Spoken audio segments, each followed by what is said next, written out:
Praise the lord. ఈరోజు దేవుని యొక్క వాగ్దానం,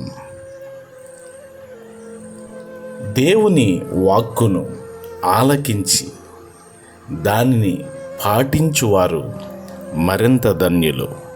లోకా శుభవార్త 11వ అధ్యాయం 28వ వచనం. ప్రియులరా, ఎవరు ధన్యులు?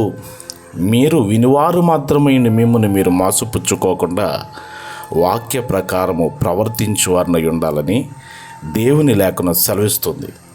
దేవుని వాక్యమును ఆలకించటం పెద్ద గొప్ప సంగతి కాదు, కానీ ఏదైతే దేవుని వాక్యమును మనం ఆలకించామో దానిని పాటించటం, దానిని గైకొనడం ద్వారా మరింత ధన్యులం అని ప్రభువైన యేసుక్రీస్తు తెలియపరిచారు.